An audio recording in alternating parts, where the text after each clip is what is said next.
मित्रांनो, आज आपण एक अतिशय महत्त्वाचा विषय घेणार आहोत। तो विषय म्हणजे भाऊबीज। भाऊबीज म्हणजे काय? दिवाळीचा हा शेवटचा दिवस, पण सर्वात प्रेमळ दिवस। आजचा दिवस म्हणजे प्रेम, जिव्हाळा आणि नात्याचा सण म्हणजेच भाऊबीज। भाऊ आणि बहिणीचं हे नातं जे कधी भांडणांनी, कधी हास्याने तर कधी डोळ्यातल्या पाण्याने जपलं जातं। पण तुम्हाला माहीत आहे का, या सणामागे एक सुंदर कथा दडलेली आहे। कथा आहे यमराज आणि त्याची बहीण यमुना हिची। यमराज म्हणजेच मृत्यूचा देव आणि यमुना होती त्याची लाडकी बहीण।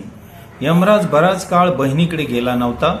एक दिवस यमुनेने आग्रह केला, भाऊ एकदा तरी माझ्या घरी ये, मी तुला स्वतःच्या हाताने भोजन देईल।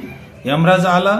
यमुनेने त्याचं आरतीने स्वागत केलं, कपाळावर ओवाळणी केली आणि त्याला स्नेहाने भोजन दिलं।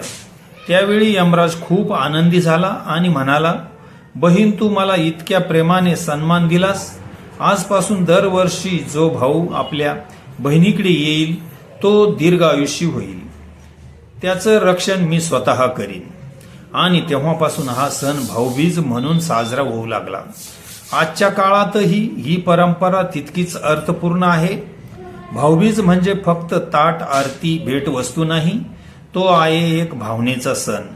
या दिवशी बहीण आपल्या भावाला आरती ओवाळतात, त्यांच्या दीर्घ आयुष्याची प्रार्थना करतात आणि भाऊ बहिणीला सुरक्षेचं वचन देतो।